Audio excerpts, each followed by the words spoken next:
साथियों नमस्कार। खबर छत्तीसगढ़ के आज के बुलेटिन में आप सभी का स्वागत है। हमारा आप सबसे अनुरोध है कि आप हमारे चैनल को लाइक करें, सब्सक्राइब करें, अपने घर परिवार के लोगों को दिखाएं, अपने मित्रों को इसके बारे में बताएं।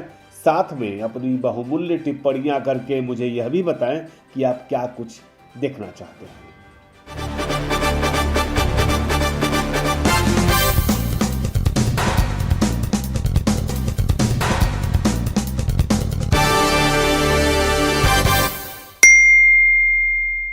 आज के बुलेटिन में हम चर्चा कर रहे हैं उत्तर प्रदेश में कांग्रेस पार्टी के भविष्य की। हम इस चर्चा में यह नहीं बताएंगे कि कांग्रेस पार्टी को कितनी सीटें मिलने जा रही हैं। हम इस चर्चा में आपसे यह ज़रूर बताएंगे, आपको यह ज़रूर बताएंगे कि कांग्रेस पार्टी इस उत्तर प्रदेश के चुनाव में जो अगले साल होने जा रहा है विधानसभा का, क्या भूमिका अदा करने जा रही है। क्या एक सिर्फ और सिर्फ विपक्ष में जहां पे तमाम पार्टियां हैं वह महज एक पार्टी की तरह है, या फिर कुछ और भी कांग्रेस की उपस्थिति से बदल रहा है। आपको बताऊं कि कांग्रेस के दो बड़े नेता, जिसमें कि कांग्रेस महासचिव प्रियंका गांधी हैं और छत्तीसगढ़ के मुख्यमंत्री भूपेश बघेल, जिन्हें देश में पिछड़ों का कांग्रेस पार्टी से जुड़े पिछड़ों का एक बड़ा नेता माना जाता है और उनको लगातार नई नई बड़ी जिम्मेदारियां दी जा रही हैं। हाल के दिनों में प्रियंका गांधी, भूपेश बघेल ने अलग अलग जगहों पे कई बड़ी रैलियां की हैं। कई रैलियां ऐसी रही हैं जिनमें ऐतिहासिक भीड़ जुटी है। कहा तो ये जा रहा है कि लगभग 30 वर्षों के बाद इस तरह की भीड़ कांग्रेस की रैलियों में, कांग्रेस की सभाओं में देखने को मिली है। सवाल यह खड़ा होता है कि कांग्रेस पार्टी की भूमिका क्या होगी इस चुनाव में। क्या वह सिर्फ और सिर्फ एक विपक्ष की तरह, विपक्षी पार्टी की तरह चुनाव लड़ेगी, या फिर कुछ नया करके दिखाएगी इस चुनाव में, उसकी मौजूदगी से चीज़ें बदलेंगी। आपको बताएं कि यह पहली बार हो रहा है कि जो चुनावी घोषणा पत्र है, जो कि चुनावों में आमतौर पर आचार संहिता लागू होने के बाद और नामांकन से ठीक पहले जारी किया जाता है, लेकिन कांग्रेस पार्टी ने इस बार गजब किया है कि तमाम घोषणाएं जो हैं वो इन रैलियों में की जा रही है, तमाम वायदे किए जा रहे हैं। एक तरह से कहें तो अपने घोषणा पत्र को कांग्रेस पार्टी ने पहले ही जारी कर दिया है, जिसमें कि 10 लाख नौकरियों का वादा एक बड़ी घोषणा है।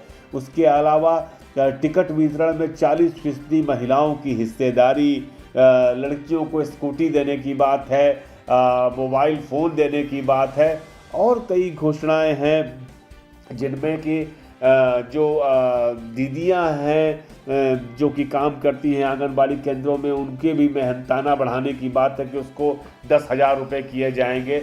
तो इस तरह की तमाम घोषणाएं की जा रही हैं।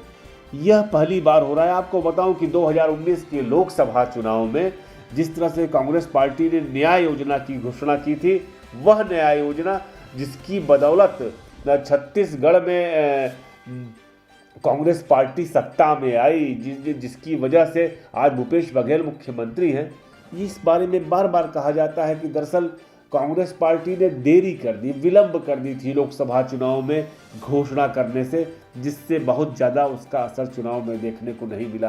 तो शायद कांग्रेस ने इस बात को सीखा है उत्तर प्रदेश के चुनावों से, और इस बार घोषणाएं रैलियों के दौरान की जा रही हैं। सवाल यह खड़ा होता है कि पार्टी कर क्या रही है। आप दर्शकों में जो कोई भी रसायन विज्ञान के छात्र होंगे, वह एक शब्द से परिचित होंगे, प्रेसिपिटेटर, जिसको हिंदी में कहा जाता है उत्प्रेरक। उत्प्रेरक की एक खासियत होती है कि वह कोई केमिकल रिएक्शन होता है उसमें हिस्सा नहीं लेता है, लेकिन उस रिएक्शन की स्पीड को बढ़ा देता है। कांग्रेस पार्टी उत्तर प्रदेश में एक उत्प्रेरक की तरह काम कर रही है। अब भविष्य में चुनाव से ठीक पहले या चुनाव के बाद उसकी भूमिका क्या होगी, यह देखने वाली बात होगी। लेकिन जो उत्तर प्रदेश में चुनावी माहौल बना है, भाजपा के खिलाफ, योगी आदित्यनाथ के खिलाफ जो माहौल बन रहा है उसमें बहुत बड़ी भूमिका है कांग्रेस पार्टी की और कांग्रेस पार्टी के दो बड़े नेताओं भूपेश बघेल और प्रियंका गांधी की।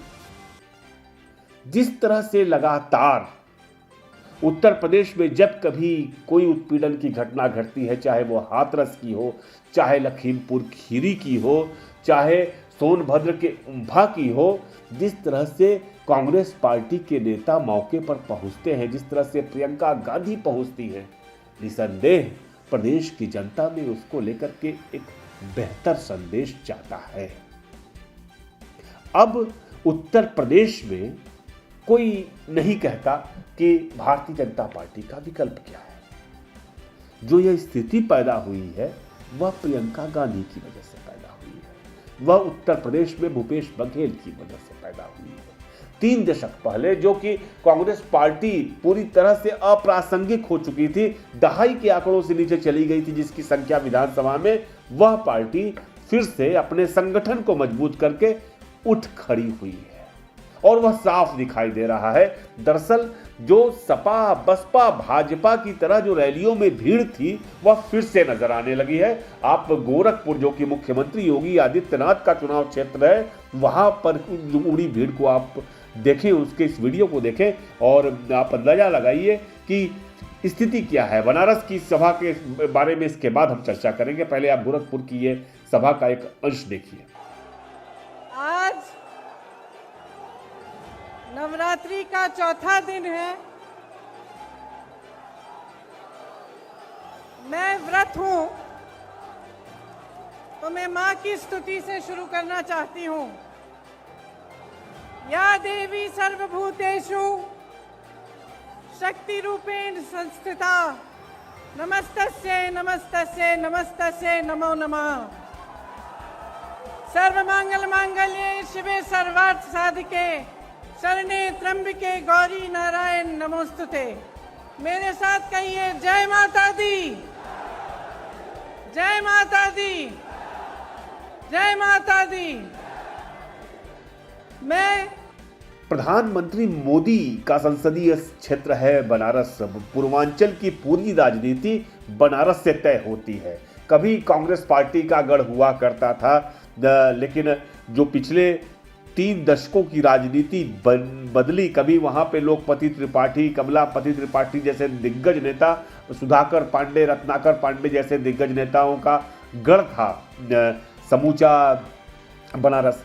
लेकिन पिछले 2.5-3 दशकों से स्थिति बहुत बदल गई। लेकिन अब जो है फिर से वहां पर लोग कांग्रेस के प्रति बहुत ही प्रेम की नज़र से देख रहे हैं। लोगों को आशा है कि जो स्थिति पूर्वांचल की, खासतौर से पूर्वांचल के किसानों की, अल्पसंख्यकों की, दलितों की खराब हुई है, उसमें कांग्रेस एक बेहतर भूमिका अदा कर सकती है।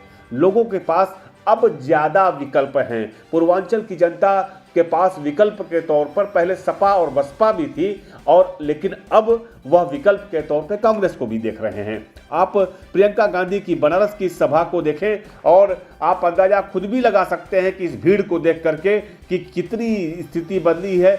बाद में बनारस की सभा के बाद जो कवरेज आई अखबारों में, वह साफ इस बात को हर अखबार कह रहा था कि अब कांग्रेस की मौजूदगी नजर आने लगी है और बेहतर ढंग से नजर आने लगी है। आपकी आवाज हम उठाएंगे, आपके लिए हम लड़ेंगे, आपके लिए हम हाजिर हैं। गुरु मछेंद्रनाथ जी की जय। बोलिए मेरे साथ, गुरु मछेंद्रनाथ जी की जय। आपको बताएं कि कांग्रेस की जो स्थिति खराब हुई उसकी एक बड़ी वजह यह थी कि कांग्रेस पार्टी में समूचे उत्तर प्रदेश में ही नहीं, तमाम देश के अलग अलग राज्यों में ब्लॉक लेवल से लेकर के तहसील लेवल से लेकर के राज्य के स्तर तक कांग्रेस कई पार्टों में बटी हुई थी। और दूसरी चीज जो महत्वपूर्ण यह थी कि कांग्रेस में नेता बड़े हो गए थे पार्टी की तुलना में। कई जगहों पर तो ऐसा था कि मालूम हुआ जिलाध्यक्ष जो है उसके ही लोग जो है ऊपर से नीचे तक भरे हुए हैं। हाल के दिनों में यह स्थिति बदली है। सबसे बड़ी बात यह है कि 2019 के लोकसभा चुनाव के बाद जो जिला कमेटियों के चुनाव किए गए, ब्लॉक और तहसील लेवल पे नई कमेटियां बनाई गई, उसका बेहद असर पड़ा है। और दूसरी बड़ी चीज़ ये हुई कि छत्तीसगढ़ के मुख्यमंत्री भूपेश बघेल की टीम जो है वो लगातार उत्तर प्रदेश में सक्रिय है और वह दूर दराज के इलाकों में जाके, दुर्गम इलाकों में जाके प्रशिक्षण देने का काम कर रही है, लड़कों को, युवाओं को, महिलाओं को। उसका बहुत ज़्यादा असर देखने को मिला है। जो ग्रास रूट से कांग्रेस कटी थी उससे जोड़ने का काम किया है उत्तर प्रदेश की टीम ने, छत्तीसगढ़ की टीम ने उत्तर प्रदेश की टीम के साथ मिलकर के, जिसका बहुत ज़्यादा असर देखने को मिल रहा है। पहली बार ऐसा होने जा रहा है कि कांग्रेस पार्टी को सामाजिक समीकरण जो है उनके हिसाब से तमाम नेताओं को अपनी बातें कहनी पड़ रही है। प्रियंका गांधी ने गोरखपुर में अपनी सभा में जिस तरह से निषाद समुदाय और ब्राह्मणों को लेकर के बात कही वह महत्वपूर्ण है। बड़े बड़े कटआउट लगाए गए थे मुख्यमंत्री भूपेश बघेल की कुर्मी नेता, उत्तर प्रदेश के माने जाने कुर्मी नेता। और ये सच भी है कि भूपेश बघेल की जो उत्तर प्रदेश में मौजूदगी है वह 35% पिछड़े वोट जो कि निर्णायक वोट माने जाते हैं उनको अपनी ओर करने की एक कोशिश है और उसका असर देखने को मिलेगा, यह भी लगभग तय है। एक ज़रूरी महत्वपूर्ण बात जो हम सबको जाननी चाहिए वह यह है कि भारतीय जनता पार्टी का जो पुरजोर विरोध है, जमीन पर विरोध है और जो लड़ाई दिखनी चाहिए जिस तरह की, वो लड़ाई कांग्रेस पार्टी के साथ ही दिखती है। भाजपा इस बात को जान रही है कि समाजवादी पार्टी और बहुजन समाज पार्टी हमारा मुकाबला उस ताकत, उस तेवर के साथ नहीं कर पाएंगे जिस तेवर और जिस ताकत के साथ कांग्रेस पार्टी कर पाएगी। और उसका असर भी देखने को मिल रहा है। कांग्रेस पार्टी उसी तरह से मुकाबला कर रही है।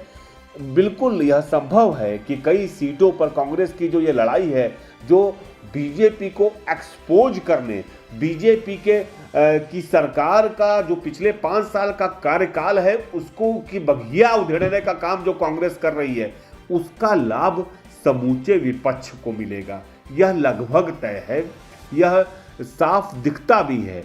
और आपको बताएं साथियों कि पश्चिमी उत्तर प्रदेश और बुंदेलखंड में खास तौर से कांग्रेस पार्टी की जो मौजूदगी रही है किसान आंदोलन के दौरान और उसके बाद तमाम घटनाओं, परिघटनाओं को लेकर के जिस तरह का हस्तक्षेप कांग्रेस पार्टी ने किया है, उसका बहुत गहरा असर इन चुनावों में होने जा रहा है। और यह बात बिल्कुल पानी की तरह साफ है कि चुनाव के बाद जो भी सीटें आए, लेकिन यह तय है कि कांग्रेस पार्टी की बड़ी भूमिका होगी उत्तर प्रदेश में सरकार बनाने में।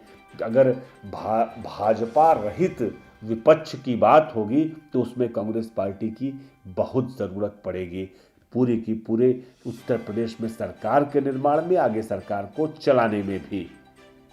अब हाल के दिनों में एक बात और भी साफ नजर आने लगी है कि मुख्यमंत्री छत्तीसगढ़ के भूपेश बघेल और प्रियंका गांधी समाजवादी पार्टी और बहुजन समाज पार्टी पर भी जोरदार ढंग से हमले कर रहे हैं।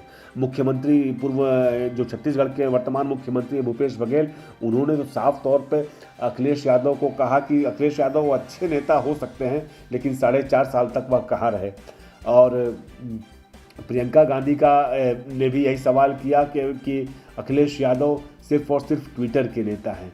दरअसल यह जो पूरा विरोध है समाजवादी पार्टी का, यह बताता है कि मुकाबला तमाम सीटों पर त्रिकोणीय देखने को मिलेगा और यह ज़रूरी भी है कि इस चुनाव के परिणाम बेहतर आएँ।